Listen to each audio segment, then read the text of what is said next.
여전히 3,000명 가까운 이민자 아동이 국경 주변에서 부모를 만나지 못하고 있는 것으로 나타났습니다. 앞으로 영주권 수속 도중 제출 서류가 거짓이나 사기로 드러나면 자동으로 추방 재판에 회부됩니다.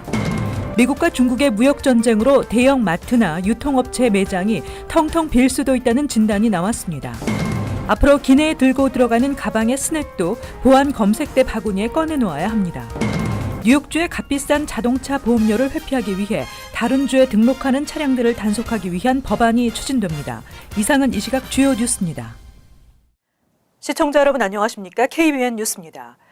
이민자 아동 격리 정책이 철회되고 법원의 명령도 있었지만 여전히 3,000명 가까운 이민자 아동이 국경 주변에서 부모를 만나지 못하고 있는 것으로 나타났습니다. 보건복지부는 오는 10일까지 만 5세 미만 아동을 우선으로 부모와 재결합시킨다는 방침입니다. 알렉스 에이자 보건복지부 장관은 어제 기자회견에서 연방기관에 의해 부모가 구금된 상황에서 아이들이 아직 그들의 부모와 재결합하지 못했으며 격리된 아동의 수가 3,000명에 달한다고 말했다고 언론들이 어제 보도했습니다. 에이자 장관은 그러나 다음 주 화요일까지 보건복지부 관할시설에서 보호하고 있는 아동들을 구금된 부모에게 데려가 만나게 할 것이라고 밝혔습니다. 언론들은 격리 아동의 숫자가 2,300여 명보다 다소 많을 것이라고 전한 바 있는데 에이자 장관은 트럼프 행정부의 무관용 정책 이후 격리된 아동이 2,047명이며 그 외 아동은 무관용 정책 이전에 부모와 헤어지거나 여행 도중에 멀어지게 된 경우라고 설명했습니다. 에이자 장관은 현재 직원들이 오버타임 근무를 하고 있으며 법원의 명령과 감독에 따라 아이들을 IC의 관할 시설에 데려갈 것이라고 밝히며 아이들에게 얻는 정보가 부정확할 수도 있다며 DNA 검사를 하는 방안을 검토 중이라고 전했습니다. 멕시코에서 미국 남부 국경을 넘어오다 체포돼 격리된 이민자 가족에 대해 미 보건복지부는 오는 10일까지 만 5세 미만 아동을 우선으로 부모와 재결합시키고 5세 이상 아동들의 경우 오는 26일까지 재결합하도록 한다는 계획입니다. 앞서 미 캘리포니아 남부 연방지방법원은 지난달 26일 정부가 강제 격리된 이민자 부모와 5세 미만 자녀를 14일 이내에 5세 이상의 자녀는 30일 이내에 만나게 하라고 명령했습니다. 오바마 전 행정부 때 규정이 대폭 완화됐던 이민법원의 출두 통지서의 범위가 앞으로 대폭 확대됩니다. 영주권 수속 도중 제출 서류가 거짓이나 사기로 드러나면 자동으로 추방재판에 회부됩니다. 연방이민서비스국은 어제 이민법원의 출두 통지서 발부 사유 범위를 기존보다 대폭 확대한 새로운 매뉴얼을 개정 시행에 들어갔다고 밝혔습니다. 새 매뉴얼에 따르면 이민 서류 수속 시 불법 체류 기록이나 이민 신청 서류가 사기 또는 허위로 조작한 사실이 입증되거나 이민 신청자가 공공 혜택을 받았거나 또는 받고 있는 사실이 드러날 경우 이민 세관 단속국이나 세관 국경보호국을 통해 곧바로 이민 재판에 회부됩니다. 또 이민 신청자가 유죄가 확정됐거나 혐의를 받고 있을 경우와 형사 범죄를 저질러 기소 가능성이 있는 경우에도 즉시 법원 출두 통지서가 발급될 수 있습니다. 이와 함께 시민권 신청 수속 중에 범죄 전과나 도덕적인 문제로 인해 시민권 발급이 거절되더라도 추방 재판에 넘겨지게 됩니다. 불법 체류 청소년 추방 유예 프로그램 다카 수혜자나 신청자는 이번 대상에서 제외됐습니다. 버락 오바마 전 행정부 때에는 이민법원의 출두 통지서 발급 규정을 대폭 완화해 범법자들에 한해서만 발부돼 왔습니다. 미국과 중국의 무역 전쟁으로 대형 마트나 유통업체 매장이 텅텅 빌 수도 있다는 진단이 나왔습니다. 중국산 제품에 고율의 관세가 부과되면 제품 가격 상승으로 소비자들의 지갑이 다치게 될 것으로 보여 유통업자들이 제품 구입을 꺼리게 된다는 이유입니다. 실제로 연말 쇼핑 시즌에 필요한 상품 주문이 이루어지지 않고 있는 것으로 나타났습니다. 보도에 이명주 기자입니다. 미국이 중국산 제품에 부과한 고율 관세가 부메랑으로 돌아가 미국 내 소매업에도 타격을 가할 것이라는 전망이 나왔습니다. 도널드 트럼프 대통령이 1, 2차로 나눠 500억 달러 규모의 중국산 제품에 부과하는 관세는 주로 2025 중국 제조 정책에 해당하는 산업 부품, 중장비, 설비류 등에 집중돼 있습니다.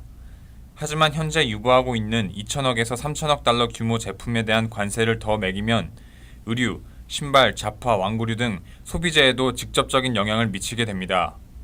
소매업 연맹의 데이비드 프렌치 선임 부회장은 높아진 공산품 가격이 결국 소비자들의 지갑을 닫게 할 것이라며 소매업자들은 올 연말 크리스마스 연휴 시즌에 맞춰 지금쯤 주문을 내야 하는데 섣불리 결정을 내리지 못하고 있다고 밝혔습니다.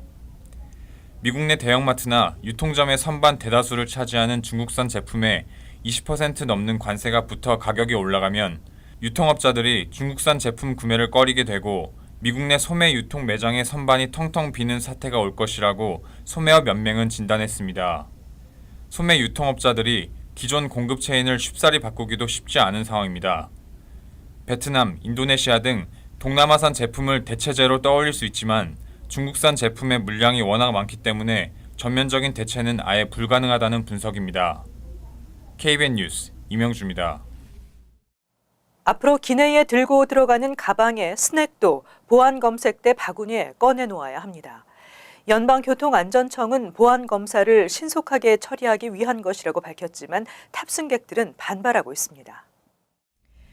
연방교통안전청은 최근 JFK 공항, 뉴아크공항 등 미국 내 일부 공항에서 탑승객들에게 전자제품은 물론 캔디, 크래커, 커피, 땅콩 등 스낵을 포함한 모든 음식물을 보안 검색용 바구니에 담도록 지시하는 등 보안 검색을 강화하고 있다고 워싱턴 포스트가 보도했습니다. 지금까지는 노트북 등 컴퓨터와 게임기, 디지털 카메라 등 전자기기와 신발 등만 따로 검사를 하고 나머지는 엑스레이 통과로 검색해왔습니다. 이 같은 방침에 대해 연방교통안전청은 보안 검사를 신속하게 하기 위한 것이라고 주장하고 있지만 탑승객들은 오히려 보안 검색 시간이 대폭 늘었을 뿐 아니라 과도한 간섭이라며 반발하고 있습니다.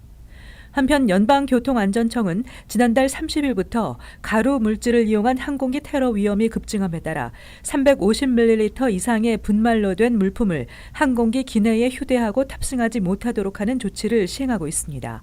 따라서 파우더 화장품과 밀가루, 설탕, 커피, 향신료 등의 분말 물품을 갖고 기내에 탑승할 수 없습니다.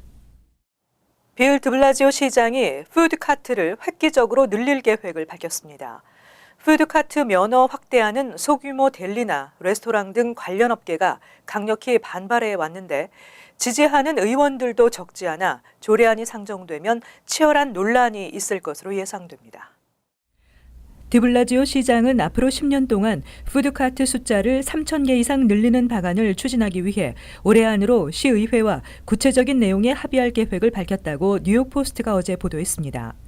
현재 뉴욕시 푸드카트 면허는 총 5,100개로 제한돼 있어 수요에 비해 공급이 턱없이 부족한 실정이어서 $200인 푸드카트 면허 갱신료가 암시장에서는 $20,000에서 $30,000를 호가하는 부작용을 초래하고 있습니다. 이 같은 푸드카트 면허 불법 거래를 막기 위해 면허를 대폭 늘리는 조례안이 2016년부터 시의회에서 추진됐으나 통과하지 못했었습니다. 특히 지난해 시의회에서는 10년 동안 매년 335개의 신규 면허를 발급하는 내용의 푸드 벤더 현대화 조례 개정안이 발의됐었지만 소규모 델리나 레스토랑 등 관련 업계가 강력히 반발했을 뿐만 아니라 드블라지오 시장도 불법 노점상 단속과 면허 암거래 처벌 강화 등의 내용 포함을 요구하며 조례안에 반대한 바 있습니다. 드블라지오 시장은 올해 안으로 시의회에서 조례안을 통과시키겠다는 목표를 내세웠지만 코리 존슨 시의장이 지난해 조례안에 반대하는 드블라지오 시장의 입장을 지지한 바 있어 시의회 통과를 낙관하기는 어려운 상황입니다. 타주 등록 차량 단속 강화 조례안이 뉴욕주 의회에 상정됐습니다. 이 같은 법안의 추진은 뉴욕주의 값비싼 자동차 보험료를 회피하기 위해 다른 주에 등록하는 차량들을 단속하기 위해서입니다. 의회에 최근 발의된 타주 등록 차량 단속 강화 조례안은 타주에서 뉴욕시로 이주했을 경우 반드시 30일 이내 뉴욕주 차량국에 등록하도록 하는 내용입니다. 또 전담 태스크포스를 구성해 뉴욕시에 운행 중인 타주 등록 차량 대수와 타주 등록 차량에 발부된 교통 위반 티켓 건수 등을 분기별로 보고하도록 하고 있습니다. 비싼 뉴욕시의 자동차 보험료를 회피하기 위한 목적으로 뉴욕에 살고 있지만 타주에 사는 지인의 이름과 주소로 자동차 등록을 한 뒤 타주 번호판을 달고 다니는 일부 운전자들로 인해 뉴욕주는 주차 티켓 미회수금 $7,300만, 자동차 보험금 $1,900만, 차량 등록비와 타이틀 수수료 $100만 등의 손실을 보고 있습니다. 현재 뉴욕주에서는 타주에서 뉴욕주로 이주할 경우 30일 이내로 차량 등록을 해야 하며 이를 어길 때에는 수백 달러의 교통 위반 티켓이 발부됩니다. 미국은 민주주의의 모범 국가로서 많은 국가의 민주주의의 모범 사례로 꼽혀왔습니다. 그런데 미국이 전례 없이 민주주의 퇴보 국가에 포함되고 민주주의 지수가 24단계나 하락했습니다. 민주주의 다양성 연구소가 전 세계 178개국의 민주주의 현황을 분석한 결과 미국의 자유민주주의 지수는 2015년 7위에서 지난해 31위로 24단계나 떨어졌다고 워싱턴 포스트가 보도했습니다. 또 미국은 수의 민주주의 지수에서 94위라는 불명예를 안았습니다. 전문가들은 미 의회가 행정부를 제어할 수 있다는 데 회의적이고 야당인 민주당이 집권 여당인 공화당과 행정부를 견제할 것이라고 믿기 어렵기 때문에 민주주의의 퇴보라고 판단했다고 분석했습니다. 또 행정부가 사법부를 존중하지 않는 것 등이 민주주의의 퇴보 평가에 큰 영향을 미쳤다고 전했습니다. 한편 민주주의 다양성 연구소는 지난해 말 현재 전 세계 인구 중 25억 명이 독재화된 국가에서 살고 있는 것으로 파악됐습니다. 트럼프 행정부가 각 대학의 학생 인종 다양성을 고려하도록 한 소수계 인종 우대 정책 폐지의 지침을 내린 가운데 앤드루 쿠오모 뉴욕주지사는 뉴욕 주립대와 시립대의 입학 전형에서 인종 다양성 정책을 계속적으로 유지 확대해 나가도록 지시했습니다.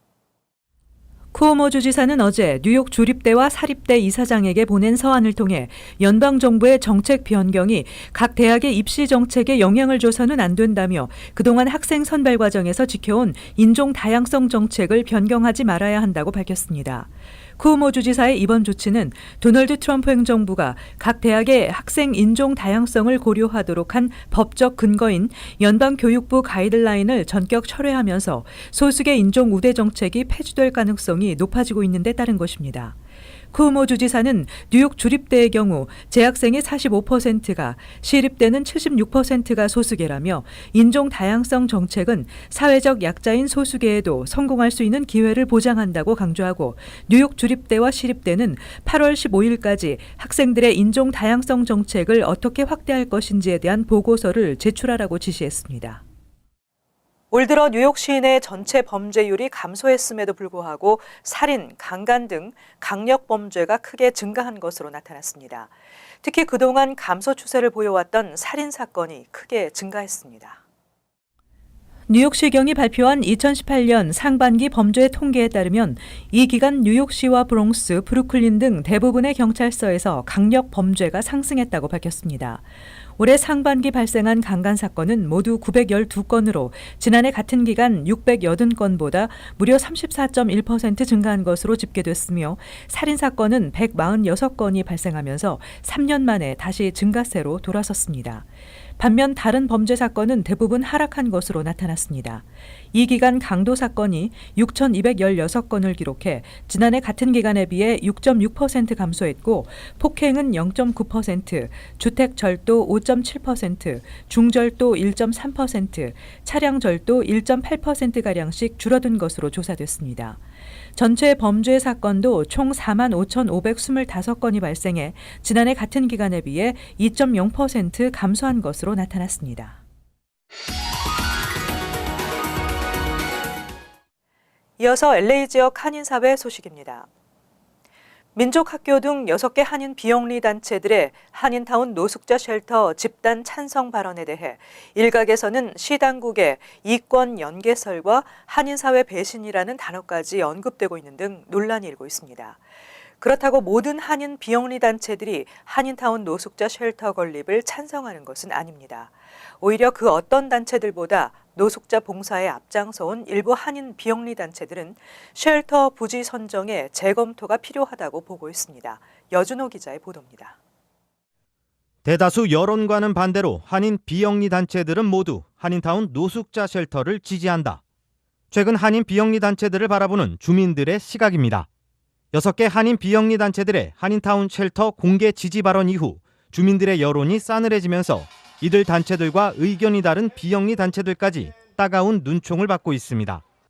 아이러니하게도 노숙자 쉘터 건립 찬성을 외치는 1.5세 비영리 단체 대표들과 달리 노숙자 봉사에 가장 적극적으로 앞장서온 일부 한인단체 관계자들은 오히려 쉘터 부지 선정에 문제가 있다는 입장입니다.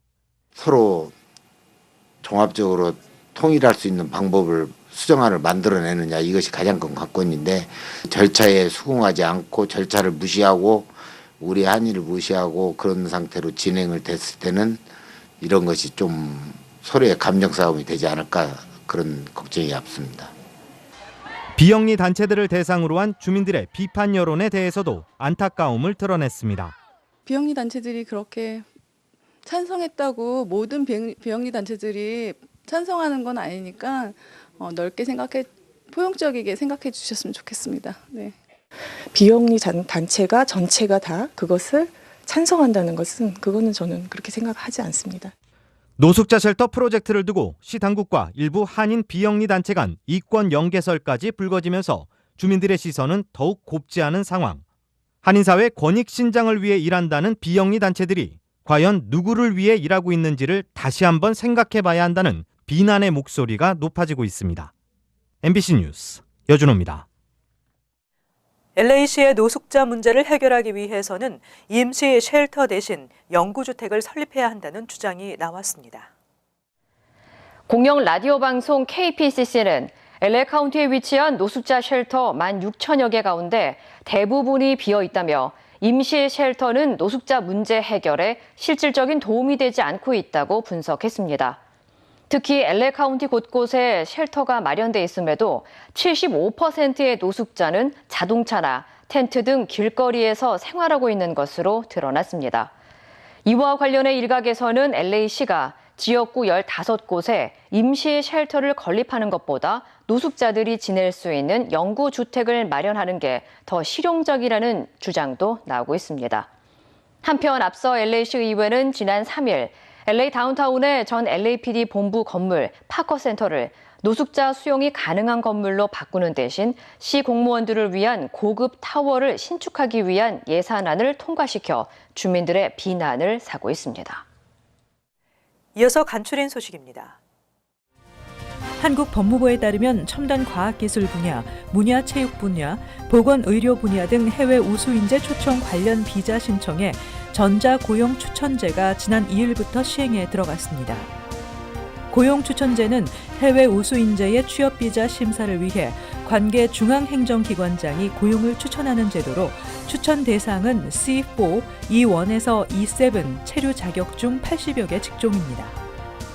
연방청구법원은 우표에 짝퉁 자유의 여신상을 실수로 그려넣은 연방우정국이 원작자인 복제품 조각가 로버트 데이비슨에게 약 360만 달러를 배상하라고 판결했습니다. 연방우정국 연구 우표에 데이비슨이 조각한 자유의 여신상 복제품 사진이 들어갔던 것입니다. 우정국은 이 같은 사실을 알고도 2014년까지 49억 장의 해당 우표를 판매해 21억 달러의 수익을 거뒀습니다. 필 머피 주지사는 3일 성소수자의 출생증명서와 사망진단서의 성별을 변경할 수 있도록 한 법안 등 성소수자 관련 패키지 법안에 서명했습니다.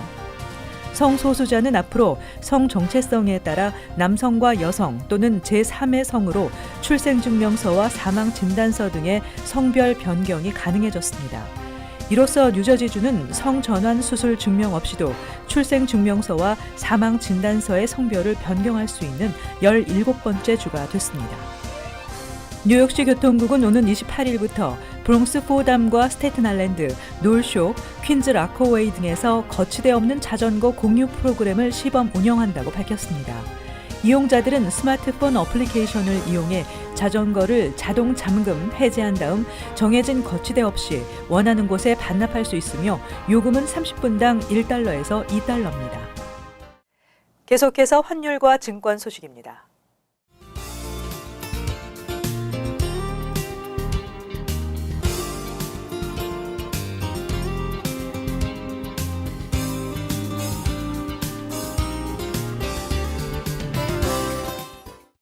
끝으로 날씨 전해드립니다.